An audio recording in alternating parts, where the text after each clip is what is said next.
ನಮಸ್ಕಾರ. ಜೀವನದ ಮೊದಲನೆಯ ಸೂತ್ರ ಬೆಳಿಗ್ಗೆ ಬೇಗ ಏಳು. ಬೆಳಗಾದೊಡನೆ ಏಳದೇ ಇದ್ದವರು ಯಾರೂ ಇಲ್ಲ. ಯಾರಾದರೂ ಏಳದೇ ಇದ್ದರೆ ಯಾಕೆ ಏಳಲಿಲ್ಲ ಅಂತ ಮನೇಲೊಂದು ಪ್ರಶ್ನೆ ಬರುತ್ತೆ. ಅವನಿಗೆ ಏನಾಗಿದೆ ನೋಡ್ಕೊಂಡು ಬಾ ಅಂತ ಹೇಳಿ ತಾಯಿಯೋ ತಂದೆಯೋ ಹೇಳಿ ಕಳಿಸ್ತಾರೆ. ಆದರೆ ಇದರ ಅರ್ಥ ಏನು ಅಂದರೆ, ಸೂರ್ಯೋದಯ ಎಂಬುದು ನಮ್ಮ ದಿನಚರಿಯ ಪ್ರಾರಂಭ. ಅದು ಆ ಹೊತ್ತಿಗೆ ಎಲ್ಲರೂ ಏಳಬೇಕು, ಎದ್ದೇಳಬೇಕು, ತಮ್ಮ ತಮ್ಮ ಕಾರ್ಯದಲ್ಲಿ ಪ್ರವೃತ್ತರಾಗಬೇಕು. ನಮ್ಮಲ್ಲಿ ಒಂದು ಕ್ರಮ ಇತ್ತು, ಈಗಲೂ ಹಿರಿಯರದನ್ನು ಪಾಲಿಸ್ತಾ ಇದ್ದಾರೆ. ಬೆಳಿಗ್ಗೆ ಬೇಗ ಏಳು. ಯಾಕೆ ಬೇಗ ಏಳಬೇಕು ಅಂದರೆ, ಬೇಗ ಮಲಗಿದರೆ ಬೇಗ ಏಳಲಿಕ್ಕಾಗ್ತದೆ. ಮಲಗೋದೇ ಬಹಳ ತಡವಾದರೆ ರಾತ್ರಿ 12 ಗಂಟೆಗೇನು 2 ಗಂಟೆಗೇನು ಸುತ್ತಾಡಿ ರಾತ್ರಿಯೆಲ್ಲ ಎಚ್ಚರ ಇದ್ದು ಆಮೇಲೆ ಮಲಗಿ ನಿದ್ದೆ ಬರದೆ ಹೊರಳಾಡಿ ಬೆಳಗಾಗುವಾಗ ಒಳ್ಳೆ ನಿದ್ದೆ ಬಂದುಬಿಟ್ರೆ ಬೇಗ ಏಳೋದು ಹೇಗೆ?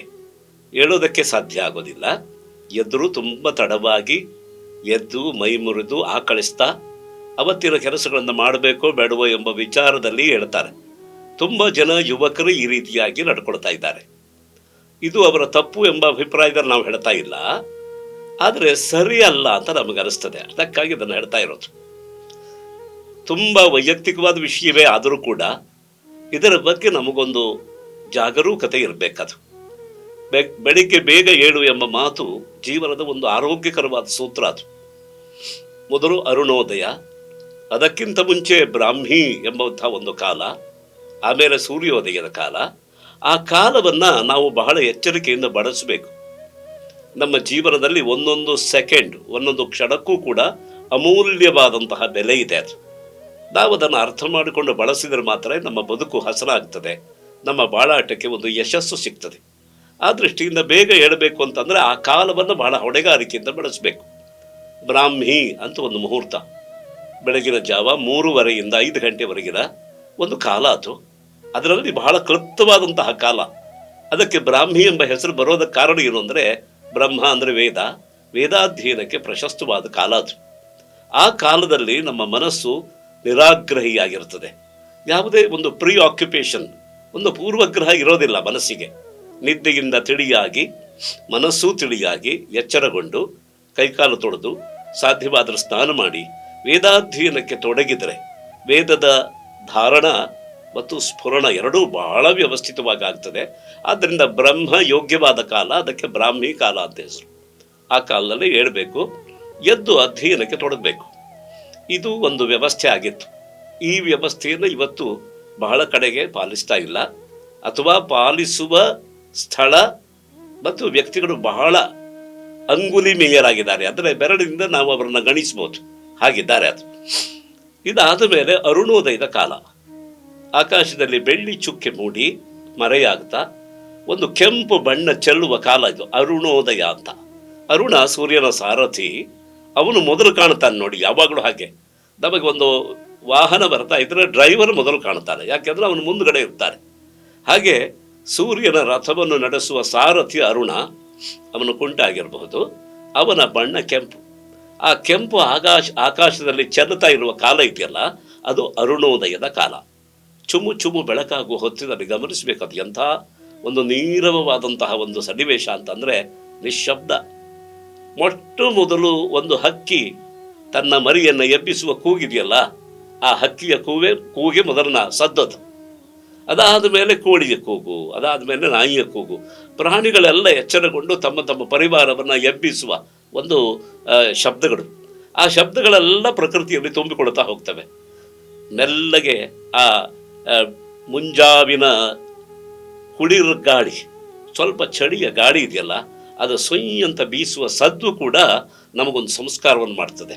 ಅದು ನಮ್ಮ ಕಿವಿಗೆ, ಚರ್ಮಕ್ಕೆ, ನಮ್ಮ ಇಂದ್ರಿಯಗಳಿಗೆ ಒಂದು ಹೊಸದಾದಂತಹ ಪ್ರಚೋದನೆ, ಒಂದು ವರ್ಚಸ್ಸು, ತೇಜಸ್ಸನ್ನು ಕೊಡುವಂತಹ ಒಂದು ಪ್ರಾಕೃತಿಕವಾದ ವ್ಯವಸ್ಥೆ.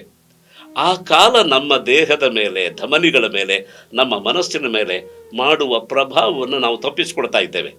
4 ಗೋಡೆಗಳ ಮಧ್ಯದಲ್ಲಿ ಬಾಗಿಲು ಹಾಕಿಕೊಂಡು ಮುಸುಕು ಎಳೆದು ನಾವು ಮಲಗಿದರೆ ಅಲ್ಲಿಯವರೆಗಿದರ ಪ್ರಭಾವ ಬರೋದಕ್ಕೆ ಸಾಧ್ಯವೇ ಇಲ್ಲ. ಪ್ರಕೃತಿಗೆ ನಮ್ಮನ್ನು ತೆರೆದುಕೊಳ್ಳುವ ಅತ್ಯಂತ ಅಮೂಲ್ಯವಾದ ಸಮಯ ಇದು, ಅರುಣೋದಯದ ಸಮಯ. ಆ ಸಮಯದಲ್ಲಿ ಏಳಬೇಕು. ಹೇಳೋದಾದರೂ ಹೇಗೆ? ನಾವು ಹೇಗೆ ಮಲಗಿದ್ದೇವೆ ಎನ್ನುವುದು ನಮಗೆ ಗೊತ್ತಿಲ್ಲ. ಈಗ ಇತ್ತೀಚೆಗೆ ಒಳ್ಳೆಯ ಮಂಚ, ಅದರ ಮೇಲೆ ಮಡಿಸಬಾರದ ಹಾಸಿಗೆ, ಆ ಹಾಸಿಗೆ ಮೇಲೆ ಒಳ್ಳೆಯ ಆಚ್ಛಾದಕ ವಸ್ತ್ರಗಳು, ಅದರ ಮೇಲೆ ಮಲಗಿರ್ತಾರೆ. ಆದರೆ ಯಾರನ್ನೂ ನೋಡಿ ಮಲಗಿದವರು ಗಾಢವಾದ ನಿದ್ದೆಯಲ್ಲಿ ಇರೋದಿಲ್ಲ. ಮಲಗುವ ವ್ಯವಸ್ಥೆ ಇದೆ, ಮಲಗುವ ಕ್ರಿಯೆ ಸರಿಯಾಗಿ ಆಗ್ತಾ ಇಲ್ಲ. ಮಲಗೋದು ಹೇಗೆ ಅಂತ ಕೇಳಿದರೆ ಅದಕ್ಕೂ ಕೂಡ ಒಂದು ಕ್ರಮ ಇದೆ.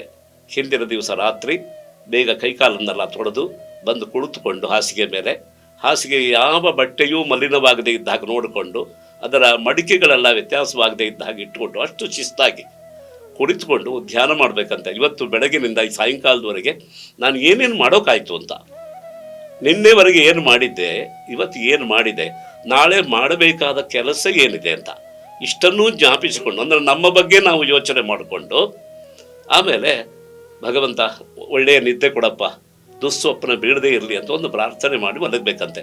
ಪ್ರಾರ್ಥನೆಗೆ ಒಂದು ಅದ್ಭುತವಾದ ಶಕ್ತಿ ಇದೆ. ನಾವು ಯಾವುದನ್ನು ಪ್ರಾರ್ಥನೆ ಮಾಡ್ತೇವೆಯೋ ಭಗವಂತನಲ್ಲಿ, ಅದು ನಮ್ಮ ಮಾನಸಿಕವಾದ ಸಿದ್ಧತೆ ಆಗಿರುತ್ತೆ. ಅದು ಭೌತಿಕವಾಗಿ ವಸ್ತುವಾಗಿ ನಮಗೆ ಕೂಡ ಬರಬೇಕು ಅಂತಿಲ್ಲ, ಮಾನಸಿಕವಾದ ಒಂದು ಸಿದ್ಧತೆ ಆಗತ್ತೆ. ಆ ಸಿದ್ಧತೆ ಮಾಡಿ ಮಲಗಿದರೆ ಗಾಢವಾದ ನಿದ್ದೆ ಬಂದೇ ಬರುತ್ತೆ. ಗಾಢವಾದ ನಿದ್ದೆ 3 ಗಂಟೆ ಬರಲಿ, 4 ಗಂಟೆ ಬರಲಿ, 5 ಗಂಟೆ ಬರಲಿ, ಸಾಕಾಗತ್ತೆ. ಗಾಢವಲ್ಲದ ನಿದ್ದೆ 7 ಗಂಟೆ ಮಲಗಿದರೂ ಕೂಡ ಹಾಸಿಗೆಯಲ್ಲಿ ಹೊರಳಾಡ್ತಾ ಅದು ಸಾಕಾಗೋದಿಲ್ಲ.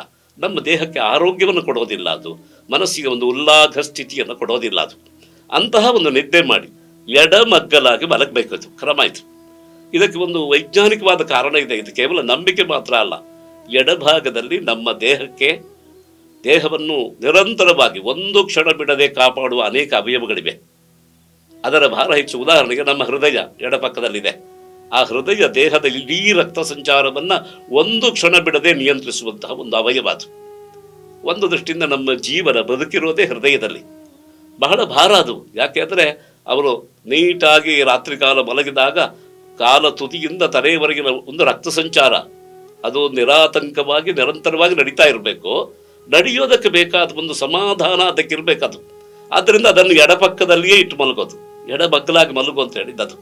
ಎಡಮಗ್ಗಲಾಗಿ ಮಲಗಿ ಮಧ್ಯದಲ್ಲಿ ನಿದ್ದೆ ಬಂದಾಗ ಇವನು ಹಾಗೆ ಹೀಗೆ ಹೊರಡಾಡಿರ್ಬೋದು, ಏಳುವಾಗ ಬಲಮಗ್ಗಲಾಗಿ ಏಳಬೇಕು ಅಂತ. ಅಂದರೆ ಒಂದು ಕಡೆಯಿಂದ ಪ್ರಾರಂಭ, ಇನ್ನೊಂದು ಕಡೆಗೆ ಮುಕ್ತಾಯ. ಅದಕ್ಕೊಂದು ವ್ಯವಸ್ಥೆ ಅದು. ಎಡಕ್ಕೆ ಮಲಗಿ ಬಲಕ್ಕೆ ಮಗ್ಗಲಾಗಿ ಮತ್ತೆ ಎಡಮಗ್ಗಲಾಗ್ತಾ ಹೇಳೋದು ಅಂತ ಇದೊಂದು ಕ್ರಮ.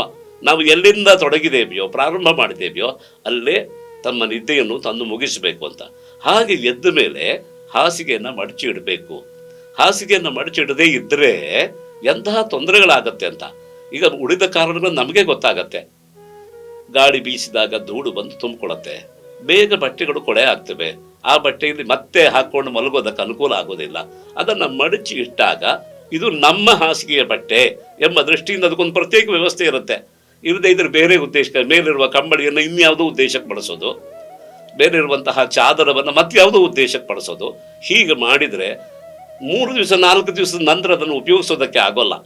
ಆದರೆ ಅದನ್ನು ಓರಣವಾಗಿ ಮಡಚಿಟ್ಟು ಹಾಸಿಗೆಯನ್ನು ಮುಡಿಸಿ ಒಂದು ಕಡೆಗೆ ಇಟ್ಟು ನಾವು ಆದ ವಸ್ತುಗಳನ್ನು ಬಳಸ್ತಾ ಇದ್ದರೆ 15 ದಿವಸದವರೆಗೆ ಬಳಸ್ಬೋದು. ಅದನ್ನು ಅವರವರ ಅಭ್ಯಾಸದಂತೆ ಆ ಹಾಸಿಗೆಯ ಬಟ್ಟೆಯನ್ನು ಅವರು ಉಪಯೋಗಿಸ್ಕೊಡೋದಕ್ಕೆ ಅವಕಾಶ ಇದೆ. ಆ ದೃಷ್ಟಿಯಿಂದ ಹಾಸಿಗೆಯನ್ನು ಮಡಚಿಡಬೇಕು ಅಂತ ನಮ್ಮ ವಶದಲ್ಲಿ ಅದು ಇರಬೇಕದು. ಮುಖ್ಯವಾದದ್ದೇ, ನಾವು ಯಾವ ವಸ್ತುಗಳನ್ನು ಬಳಸ್ತೇವೆಯೋ ಅದು ನಮ್ಮ ವಶದಲ್ಲಿರಬೇಕು. ನಾವು ಬರೆಯುವ ಪೆನ್ನು ಅದು ನಮ್ಮ ಕಿಸೆಯಲ್ಲಿರಬೇಕು. ನಾವು ಬರೆಯುವ ಪುಸ್ತಕ ಅದು ನಮ್ಮ ಟೇಬಲಿನ ಮೇಲೆ ಇರಬೇಕು. ನಾವು ತೊಡುವ ಬಟ್ಟೆ ಅದು ನಮ್ಮ ಪಕ್ಕದಲ್ಲಿ ಇರಬೇಕು.